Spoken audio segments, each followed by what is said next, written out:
Dean, could you call the roll, please? Larry Porter, Here. Les Boatwright, Here. Joe Sack, Here. David McDowell, Here. Bridget McCandless, Here. Sherry Tyndall, Anthony Jeremita, Here.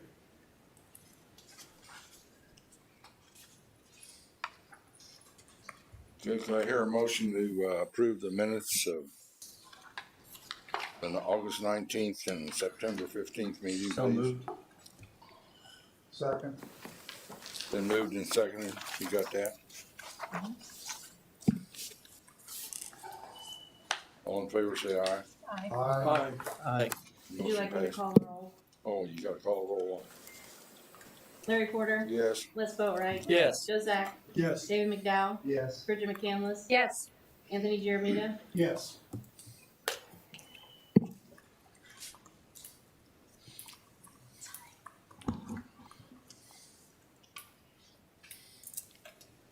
Okay, we ready for the presentation? I guess we're gonna do first.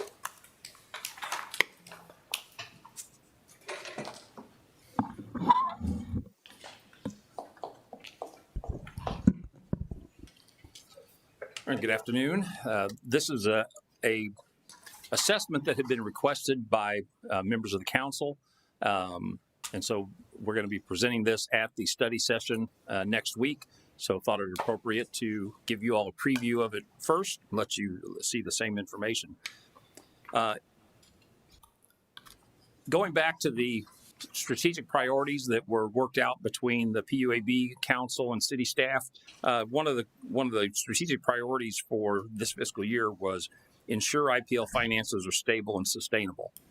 Two elements under that were to maximize our operating efficiencies and optimize resources. One of our key resources is our people. So taking a look at how are we manned, depending on which newspaper articles you read or social media posts, there's all kinds of opinions out there about what the right manning is, what the right level is. So we thought we would try to reach out and compare to other utilities to see, get a better idea for just where do we stand. There were two things that we were able to do. One, we were invited last year to participate in a benchmarking study. It was a consultant was commissioned by another utility to do a comparison of full-time employees and their job responsibilities and establish some metrics to see how that worked. There were 5 utilities in the study. One that was a little smaller than us, the others either comparable or a little larger. The second thing we did was internally, IPL staff, we obtained tables of organization from other utilities and then looked at how our structure compares to theirs, how our staffing levels compare to theirs. I'll start off with the benchmarking study. As I said, it was a comparison of similar municipal utilities. It was conducted in 6 areas primarily. They looked at fleet maintenance, stores and storeroom, meters and meter services, electric transmission and distribution, electric substation, and then the last area was production and power plant maintenance. Now, as a participant, we received a copy of the results. However, I did consult with the company that performed the study, and we don't have permission to reveal the names of the other participants. So you'll see the comparisons, but not the utility names.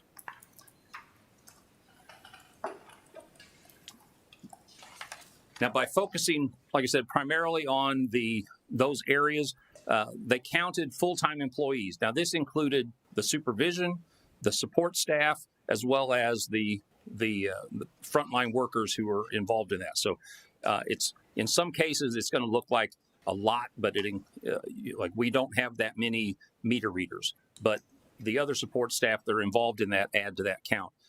The positions that were involved in this. We ended up with a head count of 113.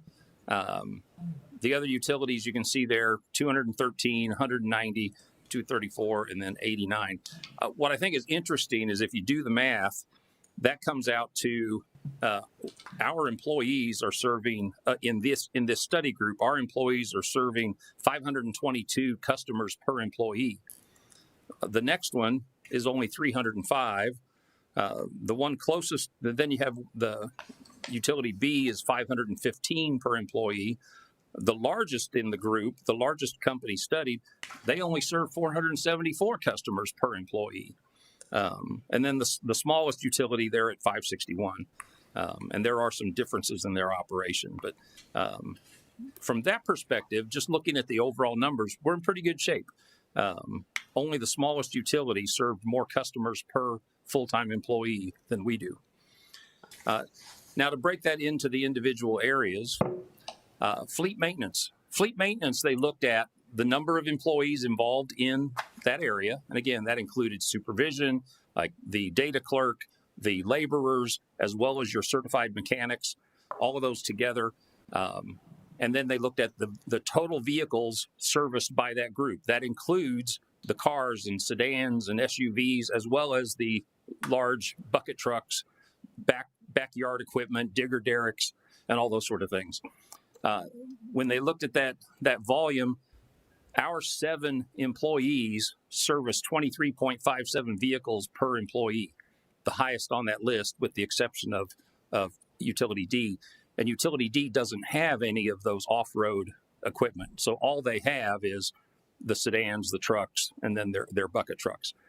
If you want to compare that, all of our fleet, now this is just IPL, not the rest of the city, but within IPL, all of our pickup trucks, SUVs, cars, we essentially have one person that handles those, while the certified mechanics handle all of the T&D equipment. So the 33 that Utility D, that number skewed a little bit just because of the nature of the equipment. But when you compare us to the other full-scale utilities, again, our employees are doing the most work per employee based on these numbers. The next area to look at, stores and storeroom. Here in this case, again, they looked at all the personnel involved in the storeroom operation, from the superintendent down to the clerk, to the warehouseman, to the laborers that help move stock around. Our 11 FTEs they handle stores amounting to an inventory of 2,379,926 per person. And again, looking across the board, our employees are we've got the most output per employee of all 5 of the utilities in this study. The next one we don't end up comparing as favorably, but there's a big reason for that. Meters and meter services. This included all your meter readers, your turn-on, turn-off crews, your meter repairmen, the clerk and the supervisor in the meter shop. All the folks that are directly involved in anything to do with meters are included in this head count. We have the least amount of meters per employee, but that's because we're the only utility in this list that doesn't have AMI yet. Utility B, with 16,000 meters per employee, they are 100% AMI. The others are somewhere in between. They have a mixture of AMI, AMR, which is the radio read as they drive down the street. They collect the reading from each meter, or some still have a mixture of the manual read meters. But we're the only one on that list that has 100% manually read meters, which is why we handle a lot fewer per person because of that. Transmission and distribution, we're kind of in the middle of the pack here. This was a head count of all the folks that are involved in transmission and distribution duties, the superintendents, the utility workers that are out there. Like, we have utility maintenance workers, other utilities have groundmen that dig the holes, fill them back in, do a lot of the laborer work. And then you've got the journeyman linemen who climb the poles and actually fix the equipment. That number of employees was divided into the total number of poles. This is both your distribution poles and your transmission poles. On that basis, we're at 733 poles per employee, and you can see that that's kind of the middle of the range for all the other utilities listed. I will say, in our case, following several of the big storms we had back in the 90s and early 2000s, we did move a lot of equipment underground. So there are areas of town that you see very few poles. Another difference that drives this is back in the summer, we talked about our rate basis and how the large impact that industrial customers have on your rates. Well, they also have an impact on your infrastructure. Typically, in a residential zone, you have long straight shots of line with poles spaced at a reasonable distance. In an industrial area, generally you have a lot heavier lines because you're carrying heavier load. You will have more poles per given distance. You have a lot more turns and where you're going to have to put extra poles. So industrial areas typically will have a higher concentration of poles. Utility A in particular has a lot of industry in their area, and you see a lot higher number of poles there as well. Now, one of the other differences, we have a little less productivity compared to some of those other utilities, but one of the things we do have is one of the highest ratings available from the APPA for reliability, which means our crews are available to respond. When there's an outage in our area, they respond faster and the outages are shorter. And that contributes to our high reliability rating. If we cut back on crews to handle more line work per crew, that reliability rating is likely to go down as well. Substations.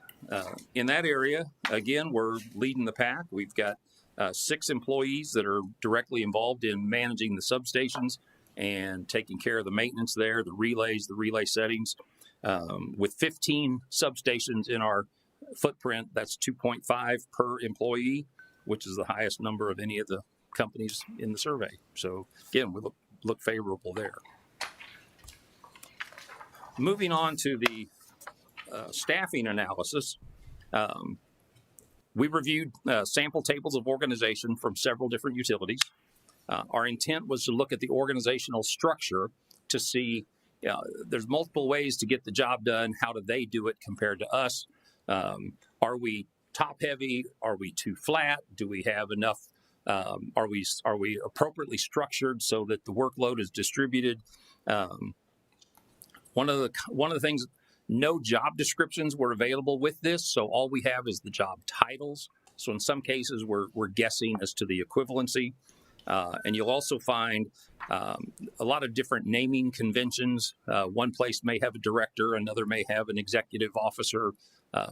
Superintendents and supervisors the titles may be interchangeable. So there are some differences in how people name their organization, but all those things we tried to take into account as we reviewed these. The management structures we were able to obtain, we had ours, which has 29 management positions. Columbia, very, very similar utility to us, had 28 management positions. BPU had 51 management positions.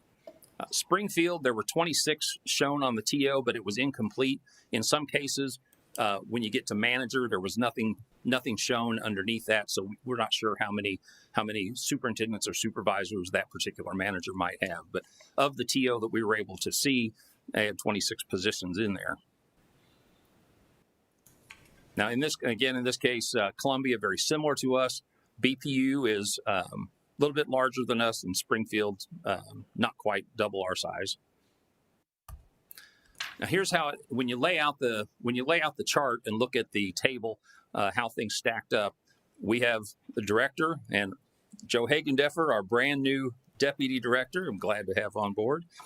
Then we have 5 named managers, 8 superintendents, and 14 supervisors under there. That all the different divisions of IPL. That's how we're structured. Now you compare that. Columbia has 1 director with 3 assistant directors, 3 managers, 9 superintendents, 12 supervisors. So we're fairly similar to how we're structured there. BPU, they're off the charts. They got a general manager, 5 executive directors, 4 corporate officers like the chief financial officer, the chief information officer, the NERC compliance officer. Then under there, they have 13 directors, 10 superintendents, and 18 supervisors. So they've got quite the organization there. Springfield, then, when we get to there, Springfield is the city utilities of Springfield. So their head guy is the director of all the utilities in Springfield. Under him, for the electric piece, it's a vice president who's also named the chief electric operations officer. Under him, 4 directors, 12 managers, unknown number of superintendents. They weren't listed, but there were 9 supervisors listed on that table. So, again, I think if you look across here, we compare very favorably to these other 3 utilities. So, looking at these two different studies combined, our frontline workers are doing a great job.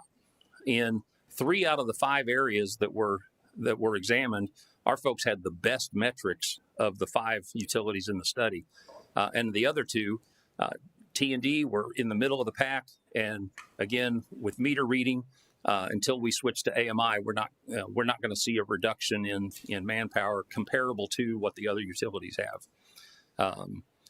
And then as far as management structure, again, we compare very favorably to the other utilities that are similar to us.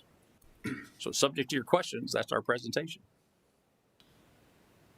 Thank you, Jim. I have a couple of questions. Does anybody else on the board have some questions?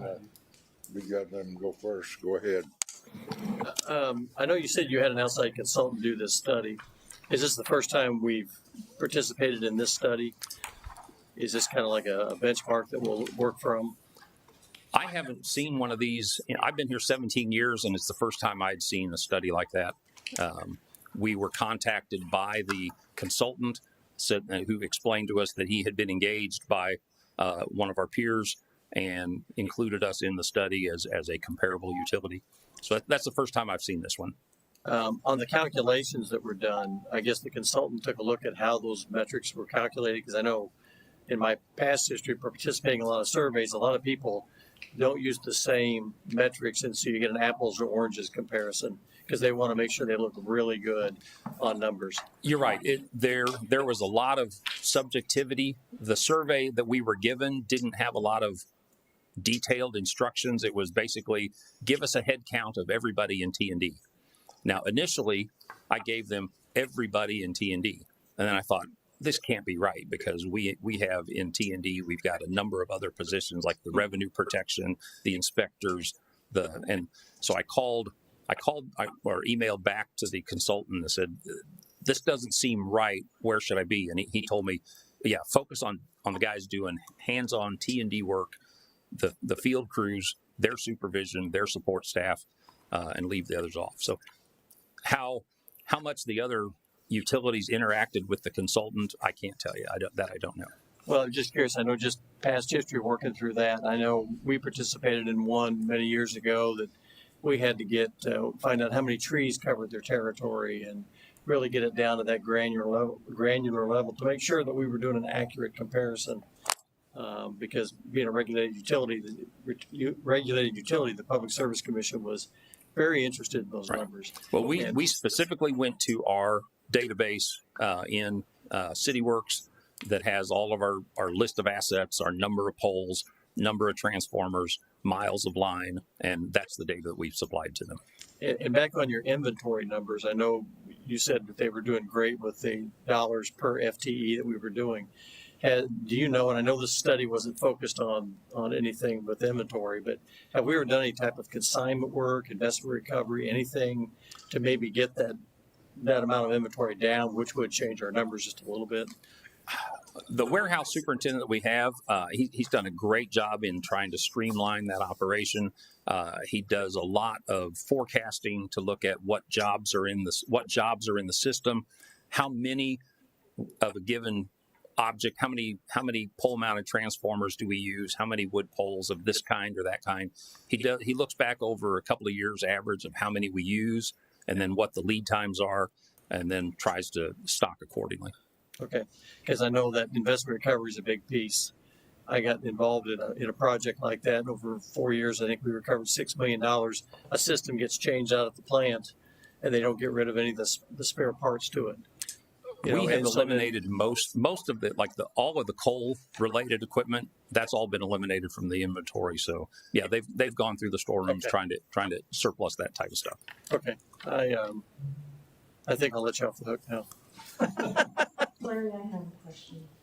Go ahead. I don't have a microphone. I don't know if that matters.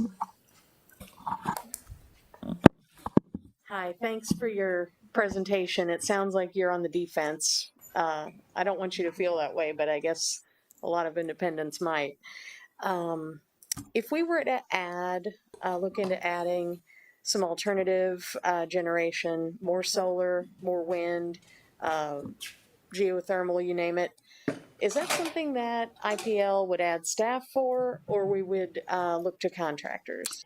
Well, again, it would depend on the situation. Like for the solar farm, if we were to buy out the solar farms, most likely that would require a couple of additional staff because we're going to have. Right now, we're not responsible for any of the maintenance, the groundskeeping.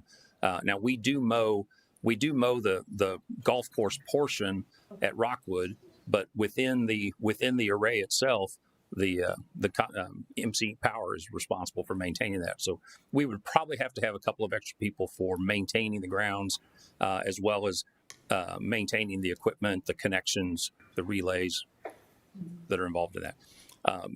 As far as additional generation, again, it really is going to highly dependent on what kind of generation it is and what would be required.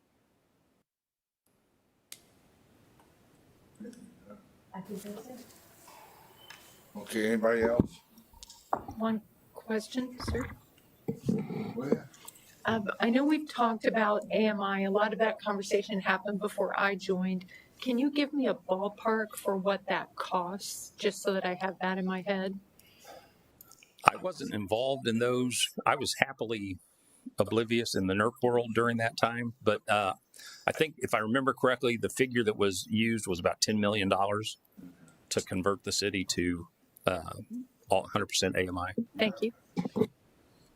That was with water too, wasn't it? No, that was just the IPL portion. You sure?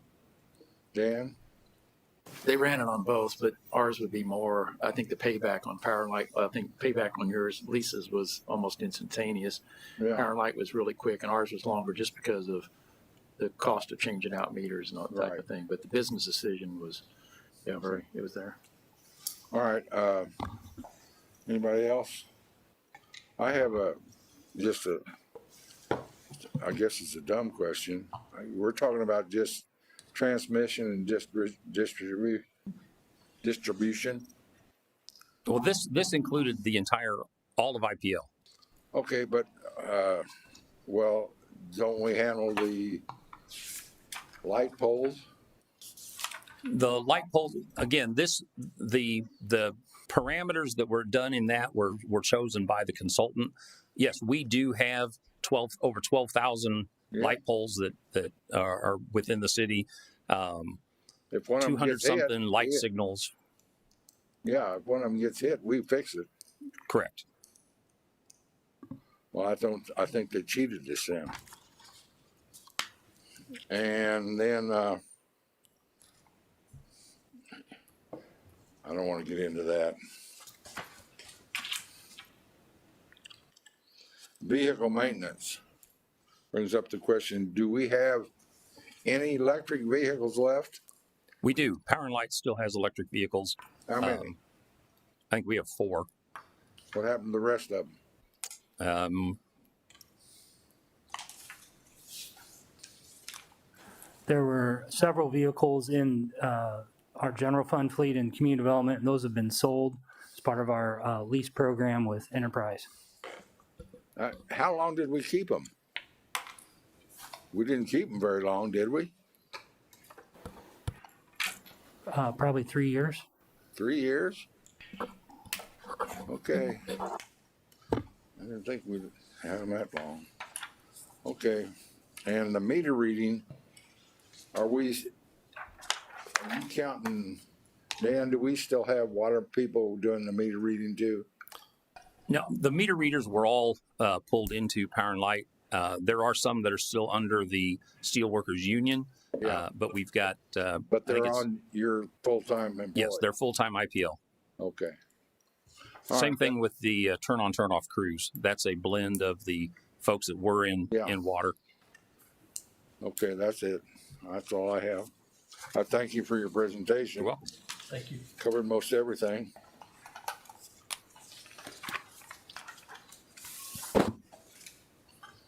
Okay.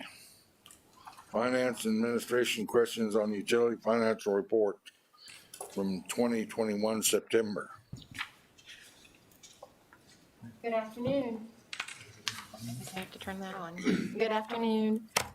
We are here for the first quarter, so it ended here in September. So this is month 3 for us. I'm glad to report we don't have any major issues. Everything is looking very much on budget. So I really don't have a whole lot to report for you, except that everything is looking very good so far. Any questions?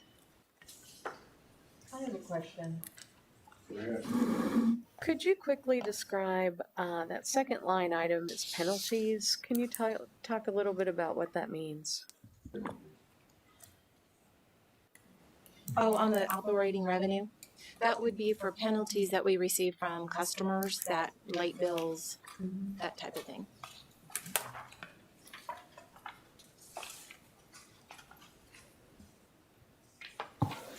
There's a 5% penalty if they don't pay their bill in the first month, and after that, it's only on the current bill, so.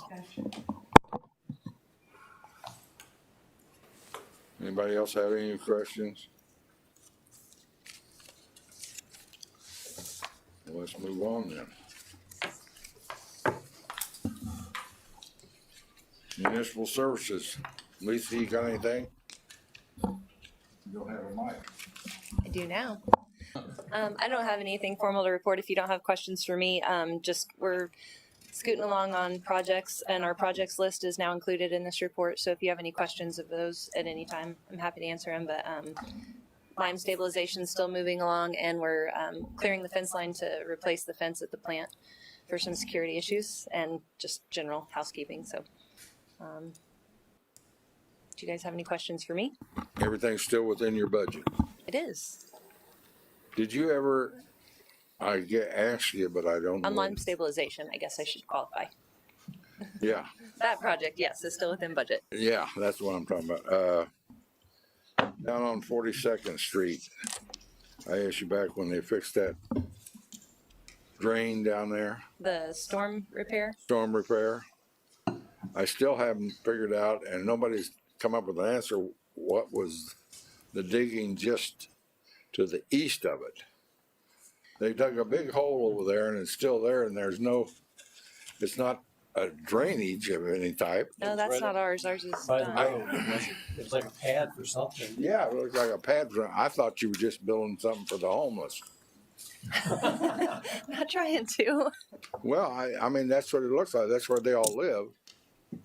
But I never did find out why or who did it. Nobody know who did it. Our right-of-way group in engineering would know. I can check with them, Okay, find out. thank you. Anything else? Mr. Porter, Anybody else? Down here. question? Yeah, go ahead. So with some of the infrastructure bills that are moving, I know that there are both loans available and grants available. And I'll make this a broad question because I think that there are options for water, for sewer, for electrical. Do you see opportunities for us to partner with the feds on that, borrow money, et cetera? So I think Adam was going to touch on that later, but yes, we have a laundry list of projects to submit. Yeah, whenever federal funding's available, we have an ongoing list of needs and projects that we absolutely want to submit and try to leverage any of those opportunities to maximize our dollars with whatever funding's available for our projects. So we're actively working on that across all departments, not just the utilities. Thank you. Yep. Okay, Dan, you're up. Kind of like Lisa, I'm making it really simple for you today. We really don't have anything, and Adam just answered the question that I was possibly going to talk about. So it's Oh, she has, Bridget has a question on that, Oh, on she's lead service lines. well, we don't know that we have any lead lines. I think Larry Yeah, I know. asked and answered because he used to work with the water department. But so we have galvanized lines, and there's still some question as to whether they're going to say that galvanized lines would be thrown into the same. And we also, there's a lot of service lines that are galvanized, but we don't own the service line. So where do we cross the line where we would take care of them? Obviously, like Adam was talking about, if there's a possibility that we can get any money, we're going to go after those and help the customers to facilitate moving that forward. And that's something we definitely want to pursue. We're all over that. And but as far as we don't have lead lines, there's like the lead goosenecks. I think Larry would speak up about those. You might run across those on occasion because used to, when they connect a galvanized line to whether the main was ductile iron or cast iron, probably cast iron at that time, they would use a lead gooseneck. But none of that, we've never shown up any kind of a lead in the water because our water is slightly depositing anyway. And as long as you're not touching them, then it's kind of like lead in your home. That it's just not an issue. So, but the answer is we would pursue any way we could go to address those issues, even though they're really not an issue to us right now. But that is a possible concern. So just so I make sure I understand, the part that comes into my house is my responsibility. Correct. And depending on the age of the construction, there may be lead in those lines coming directly into my house. Shouldn't be. There shouldn't be. I mean, every sample we've ever taken the answer is no, but that doesn't mean that how they write the final rule, if they say galvanized lines are going to be replaced, even though they're not lead lines, they may say that doesn't matter. We're going to say galvanized lines are in that same category. If the lead rule has not really been completed yet, so right now what we're doing an inventory to determine what lines do we have. Any ones we don't know about, we're what we call potholing. We're just digging them up, vacuuming them out to find out what the material is if they're a galvanized line. But we're not finding these lead goosenecks. You'd run across one if you had a main repair, and there may be one or two that we can remember that with the staff that we have. So it's not a common occurrence, but that doesn't mean they couldn't be out there. But what we do know is that lead's not in our water, so it would have to be leaching out of the service line, and the service lines are galvanized, so more than likely you would never have that issue. But that doesn't mean how the rule is going to be written that they wouldn't say galvanized lines with a lead gooseneck would be something that would need to be replaced. We don't know yet. Okay, thank you very much. Also, Dan, it's a question. If you replace the service line, you can't go into the house and replace the galvanized lines in there. Correct. I mean, it would be like you would go through the whole house and redo all their plumbing. So in the past, when, a service line, if a plumber comes out and does somebody's house, they're probably going to just take it to the house or just inside the house. Probably going to connect on the outside of the house and just replace the galvanized ahead of that. But I know what happens when you put a copper line in to a galvanized house. You get complaints for the next month on white stuff coming out of their faucet. Calcium built up from the galvanized lines. So they end up having to replumb their house. And some of them houses, all the lines are in the wall. So it's a situation that's, I don't know. Yeah, when I say that our water is slightly depositing, that's exactly what you're talking about, Mr. Porter. It'd be that you would have a buildup of lime on the inside of those pipes. So they've got a natural barrier to protect where if you were leaching something out of pipes into your water that would go into the drinking water, that's just not happening. The Langmuir index is what they use to calculate that. Ours is slightly depositing, which would mean the water would not be leaching lead or any other, whether it was copper or whatever metal that might be leaching the other direction into your drinking water. It just doesn't happen. So. Okay, Bridget? Yes, sir. Thank you. Okay. Any other questions for Dan? IPL, we have some questions on the high energy prices that and the talking points. And questions from Dave McDowell, he made an inquiry on it, and review of the generation technology. Last week, we received a member advisory from MPUA, the Missouri Public Utility Alliance, just alerting us that information to share with our elected officials, with the public about the forecasts for the winter. Natural gas prices are higher than they were last year, and with a lot of homes still heating by natural gas, they can expect their winter heating bills to be higher. Same thing with utilities. Utilities that run on natural gas, their costs are going to be higher. They combine that with some of the models are predicting cold winter again. I just got a report today that has a very detailed analysis, and the 50% solution for our part of the country is actually just cold and wet, not polar. But they also say in that study it depends on which way the winds shift. If the polar piece gets pushed further south, then we see colder, more severe, longer lasting. If that doesn't happen until later in the season, then it'll be warmer than usual for the winter. So a lot of guesswork involved in that, but the main point was fuel prices are higher, winter's coming, and people should plan accordingly. The main advice was whatever you can do to winterize your home, seal up drafts, add insulation. Any of those things that can help winterize your home are going to help you with your winter fuel costs. And that was the main point of that MPUA newsletter. But we did want to share that with everybody, and it has generated some questions from groups. Would this be could you get together a forum to have a public hearing advising the public of what they might want to do for the winter? Oh, we send out public service announcements and that sort of thing all the time. Well, a lot of them don't read it. They usually slow it away. We can certainly work with Meg Lewis. It's like election ballots that they send in the mail. They throw them away. We can work with Meg and her team to see how we can educate. Well, I think it would be good to have it would be a compliment to the city and to this board if we had a public hearing, so that we show an effort that we're trying to notify the public of what they might expect because of this. It's a nationwide thing, though. It isn't just us, Right.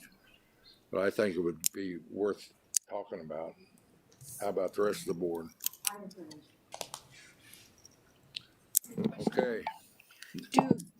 Does the utility have any assistance for people weatherizing their homes, or do you connect with other non-for-profits doing that work? We do. We have programs for a low interest home loan to help with adding insulation, adding the thermal windows, upgrading. We have rebates for upgrading your appliances to energy efficient.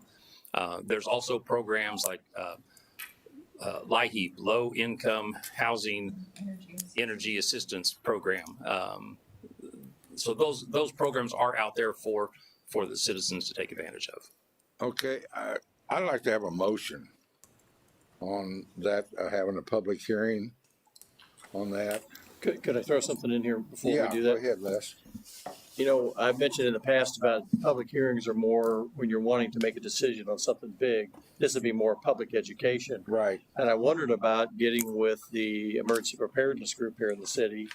And I mean, they can talk a lot about what homeowners can do to get prepared for cold weather, for their homes and things like that, and give them a forum that we tag onto, and we talk about the high fuel prices and things. And instead of it being like a one-trick pony, we can add several different components to it, maybe, and get a broader audience to that discussion. I agree, and I'll accept that as your motion. Okay. And you got a second. Is there any way that we can look at doing this around 6 o'clock? I know the staff doesn't want to work overtime, but That's not the issue. It's trying to find a time, the proper venue, and getting all the resources coordinated. and I was gonna say the same thing Mr. Boatwright said. It sounds like it's more of a town hall kind of forum than it is a public hearing where we'll provide information. And I think we could get someone like CSL or one of our other community partners involved as well with some of the programs we have, and have kind of a resource forum for people to come in and answer questions. So You could almost get several agencies there with tables that they could be there for talk to people about how do they sign up for whatever the program is. That'd be a good thing for the marketplace.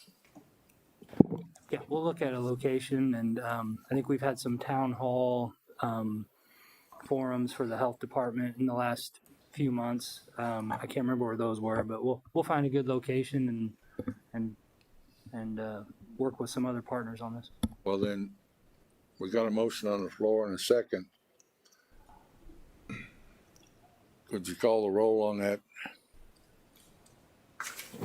What the motion is? Larry Porter, Yes? Les Boatwright, Yes. Joe Zach, Yes. David McDowell, Reluctantly, yes. Bridget McCandless, Yes. Sherry Tyndall, Yes. Anthony Jeremita, Yes.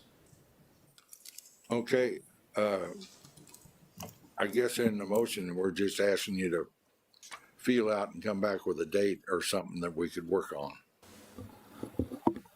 That's fine. Yeah. We'll be glad to look at a date and a venue and who might be interested in this. Absolutely. Okay, There's a lot of different ways to communicate our, Yeah. challenges and needs to people. So okay, and could we get that and get it back to us, December the 16th? Before the first 10-inch snow? I'll talk to the emergency management director, Dante Glenecki, and see if they'd be interested in. And Okay. they may be thinking along the lines of something like this, and we'll make sure we kind of partner with them. Okay, next, David, your questions? I have a whole bunch. Are we required to buy electricity from the solar farms and the wind farms? Is that a Yes. requirement? If they're producing, we buy it. Okay, so is that a federal mandate? No, that's the contracts that we have with them.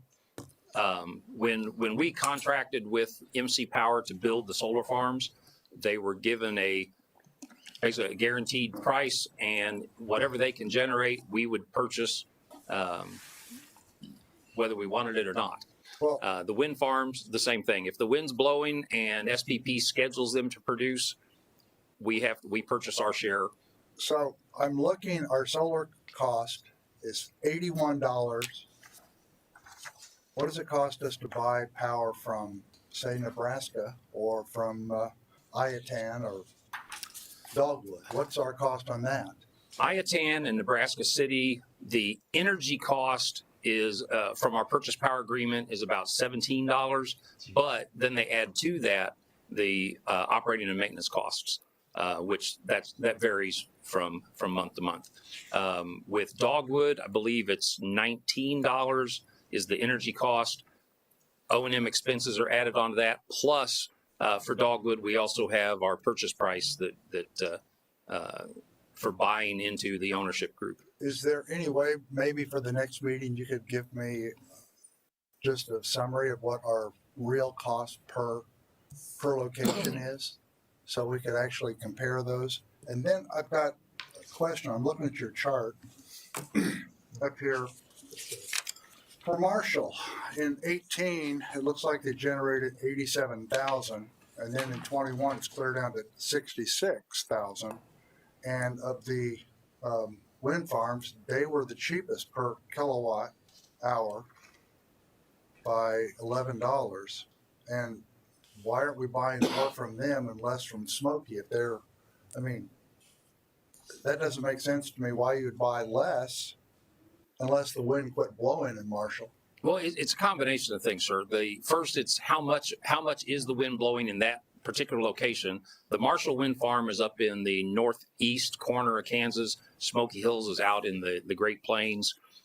So there's going to be different wind patterns that affect the production at those. But again, we have as part of our purchase power agreement a set percentage of their output, and so whatever they are generating, we have that percentage. So if it goes down, that just means that the wind farm was operating less during that particular year. Are you seeing that on your chart? It goes from 87 to 83, 77, and then 66. Right. I also see a drop in Smoky Hills, so I'm just looking at.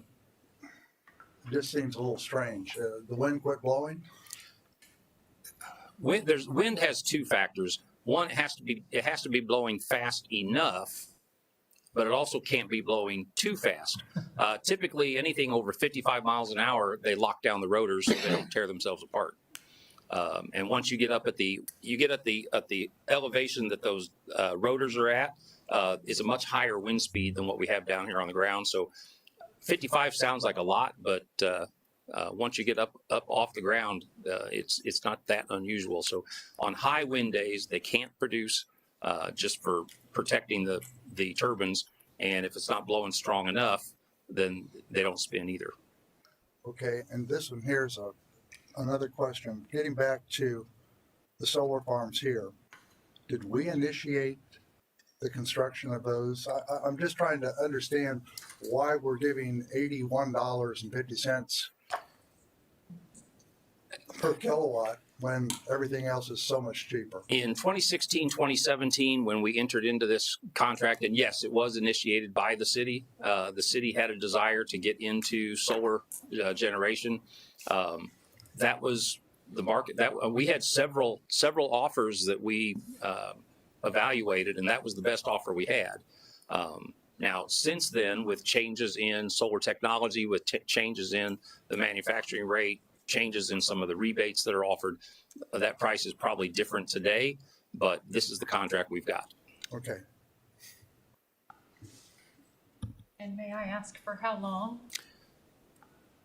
It was the solar farm was 20 years, I believe. It was a 20-year contract.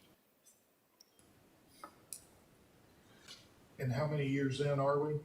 Well, the first one went into production in 2017, and then the expansion and the Rockwood addition went into commercial operation in 2018. So 3 and 4 years. We're in 2038.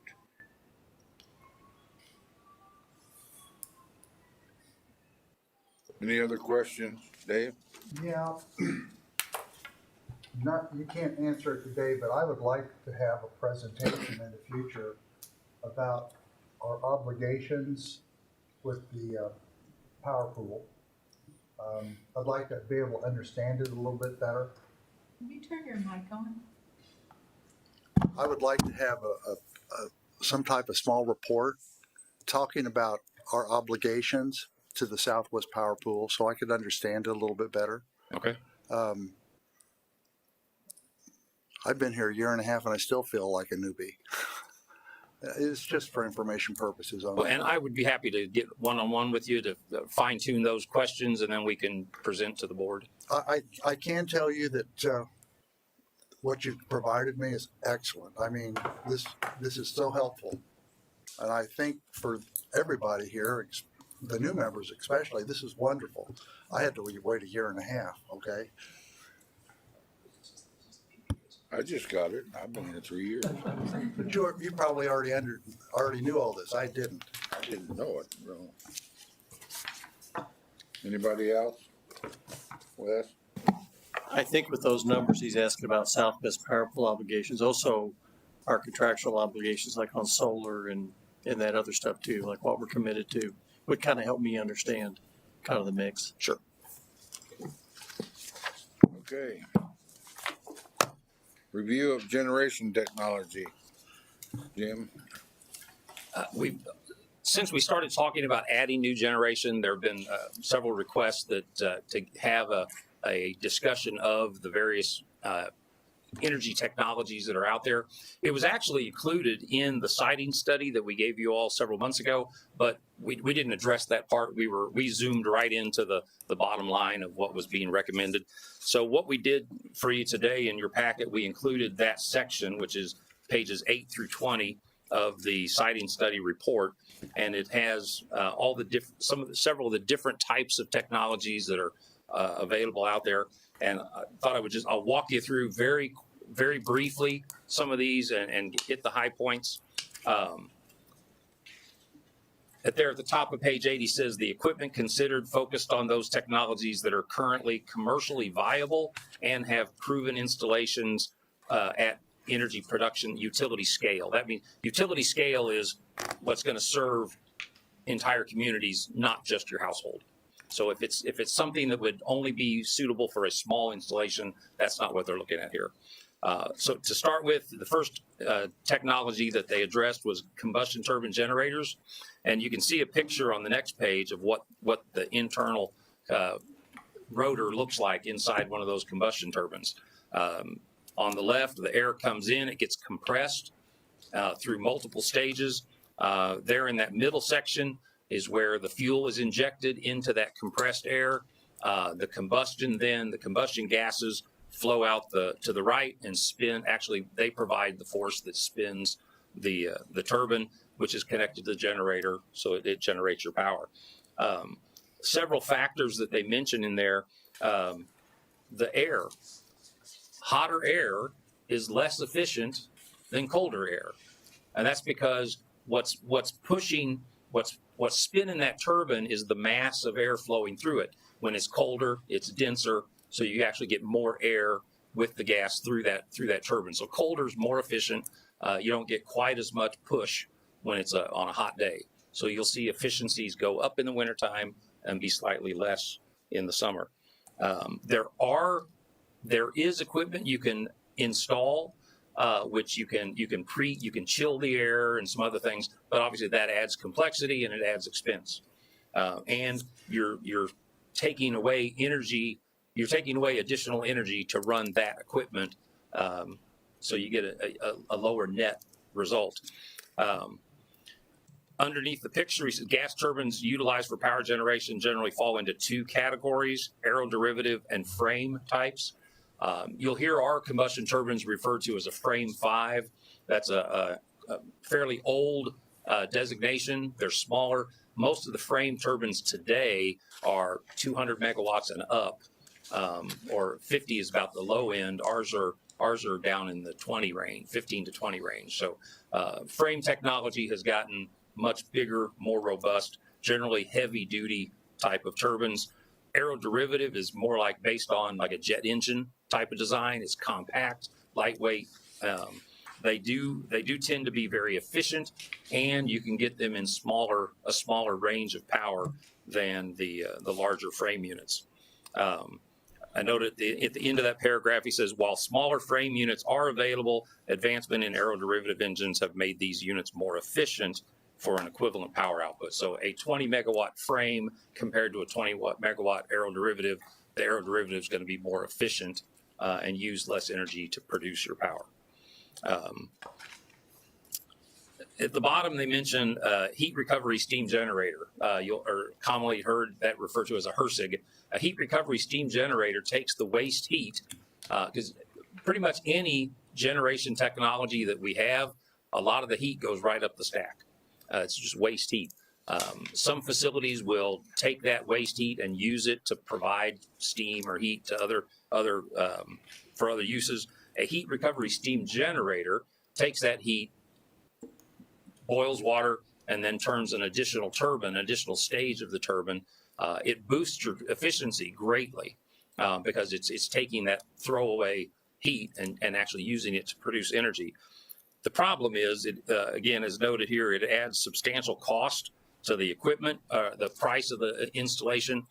And anytime you're working with a boiler, you've got to have time. You got to have enough time for that boiler to come up to temperature, and then enough pressure to actually spin the turbine and be useful.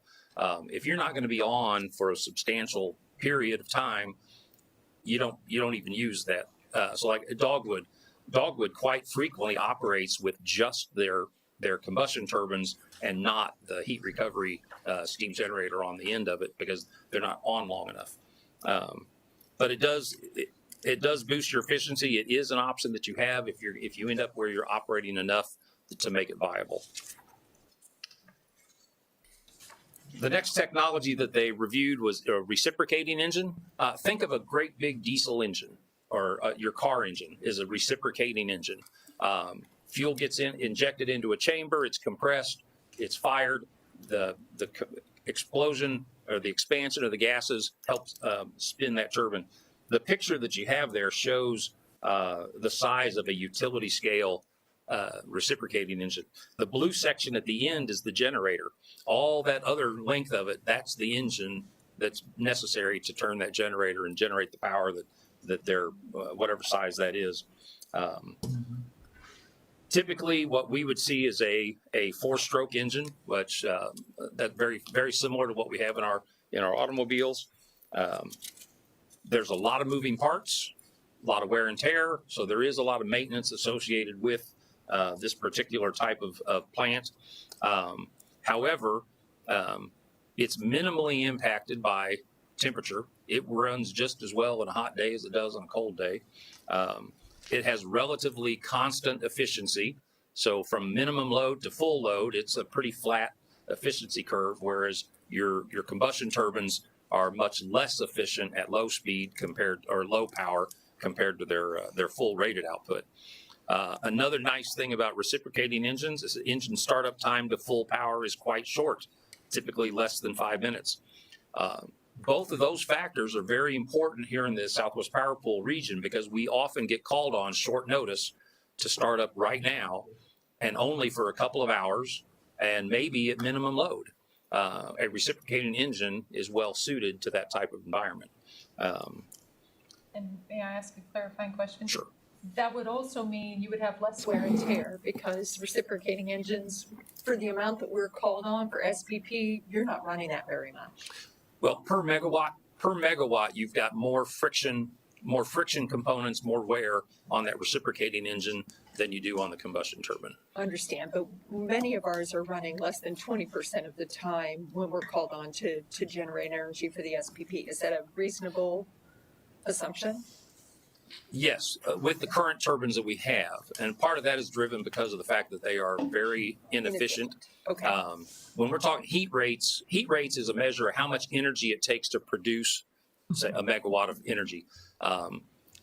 These new systems are in the 9,000 range, and when we run our turbines at low power and a couple of hours at a time, they're up in the 25 to 30,000 range. So a new efficient turbine, odds are it would get called on much more frequently and for longer periods and higher power because it would be more cost effective. One of the limitations of the reciprocating engines, the last paragraph, it notes that these are typically from 1 megawatt to 18 megawatts at the largest. So to get the kind of power we're talking about to replace our combustion turbines, it would take a larger number of units, and you lose that efficiency of scale. It costs more to put in 2 5s than it does 1 10. It costs more to put in 2 10 megawatts than it does 1 20 megawatt, just because of the duplication of materials. So that's a consideration that would have to be taken into account as well. The next technology listed is wind turbine technology, and they talk about 2 different types: horizontal axis, which is the big wind turbines you see driving across Kansas, and vertical axis turbines like this one outside the building here. Your typical utility scale wind turbines are the horizontal type, the large rotors. Each of those typically is between 2 and 5 megawatts a piece. So to get 100 megawatts, you got to have 20 or more in order to generate that power.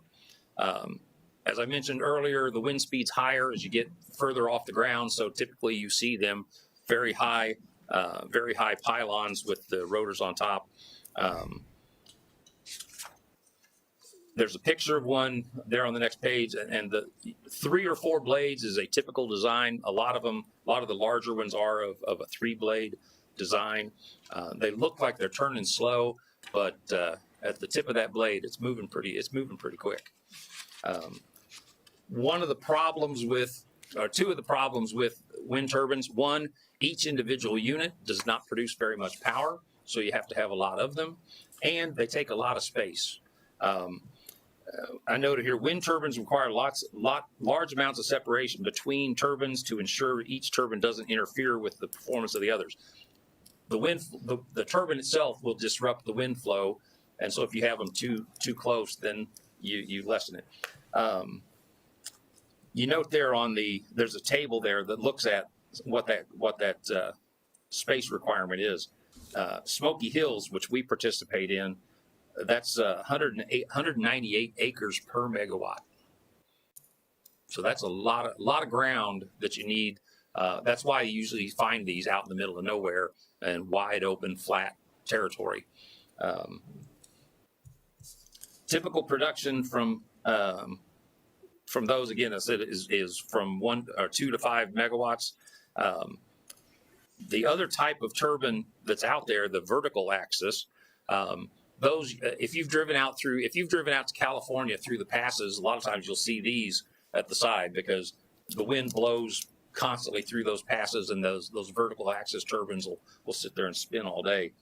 But they're typically smaller, 1 to 10 kilowatts. So you're talking about 1/10 of the power compared to one of the large bladed turbines.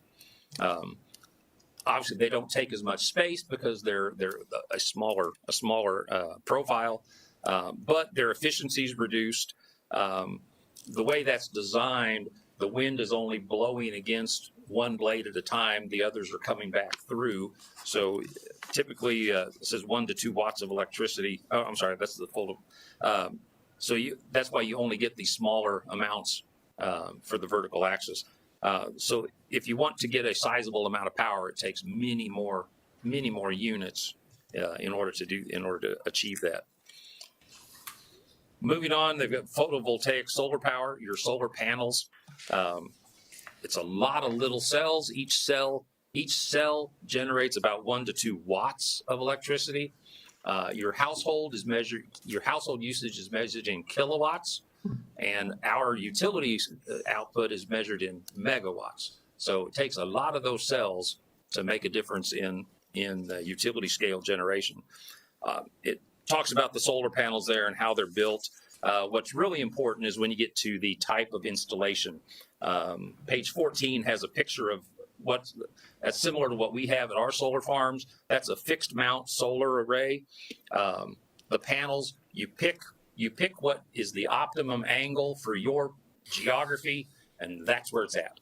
So the rest of all year long, as the sun moves, the panel doesn't. It's focused, so it's going to be less efficient because it's only getting that optimum sunshine at a particular time of year, at a particular time of day. Other times of the day, other times of the year, you're at more of an angle and you get less sunshine on the panel to generate that power.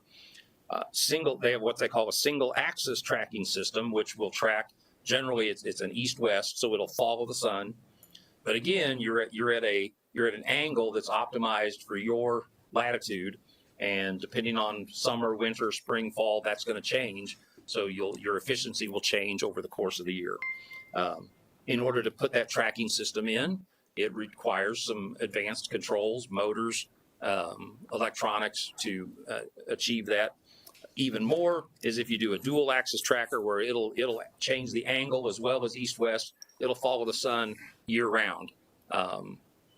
That's the most efficient, but it also is the most expensive and the most complicated to maintain. Again, just like the wind, one of the takeaways is the amount of space required.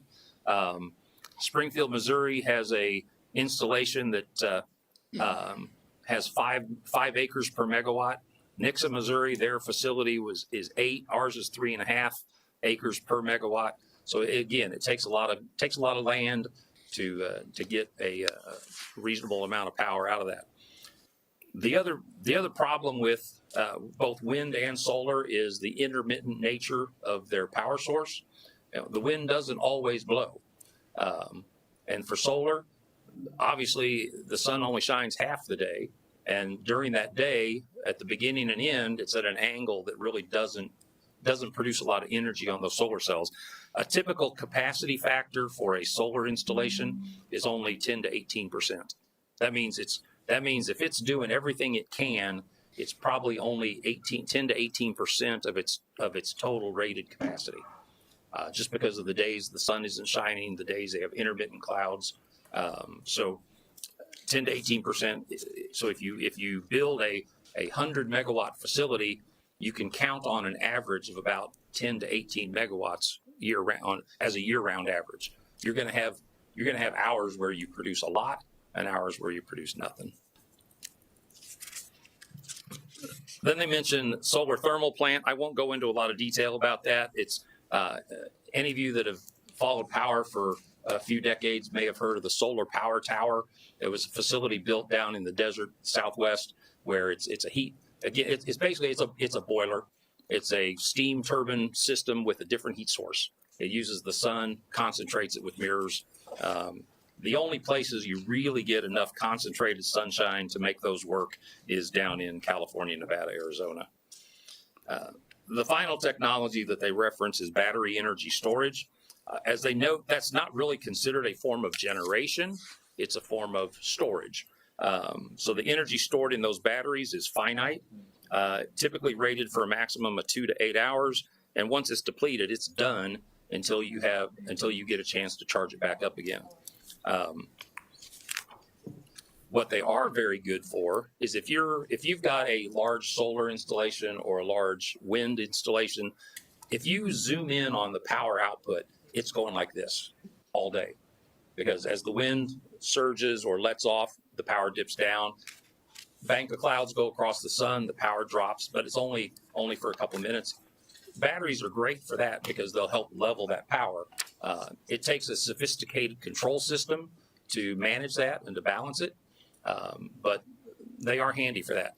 When it comes to a longer scale loss of power, you've got, as it stated, 2 to 8 hours is about all that they're rated for, and then you got to have something else ready to go. Another factor with batteries, batteries generate heat. So the bigger your facility, the more you're going to have to be concerned about your HVAC, making sure that, one, you got to make sure they don't freeze in the winter, and you also make sure that they stay cool in the heat. So that has to be included and factored into the cost of your installation. They do have some systems that are out there, some containerized systems that will provide some battery storage capability.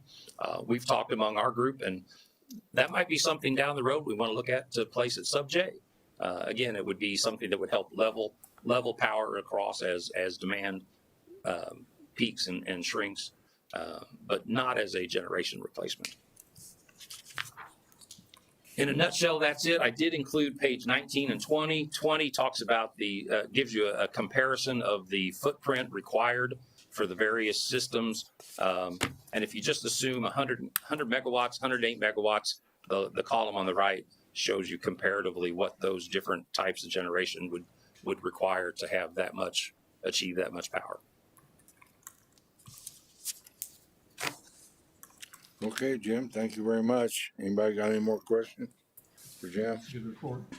Good report. I appreciate it. I also like small modular nuclear reactors, but we won't go there. Mr. Chairman, Yeah. I have a question. The area out there by the barbecue place on 40 Highway, that's like a transmission area, is that what that is? That's one of our substations. Do we have enough space there to put a small unit there to generate electricity? We didn't look at that one yet, mainly because with our limitations under SPP's application process, in order to take advantage of the short time frame, we have to go where we already have generation. But that would be, I mean, that would be certainly something we could look at for additional future generation. Once again, I was just thinking future. I'm not worried about next week. But, I mean, would it be a waste of time to look at smaller units throughout the city to generate electricity instead of focusing? You know, I've talked to people say we need a gigantic power plant. I said, no, we really don't. I think we need something out at where our existing one was on Truman Road. But what about the idea of smaller substations throughout the city? Well, and that's one of the reasons why we were looking at maintaining generation at H, I, and J, because it does help balance our system, having generation in several locations rather than all in one place. I was thinking about disasters as well. So that's it. Thank you. Mr. Porter? Yes, go ahead. So we currently operate combustion turbines, and you Correct. talked about some of the other forms reciprocating. We would obviously need to add staff or change the function of current staff, retrain staff, so those costs would be included when we talk about these if we get to the point where we compare them.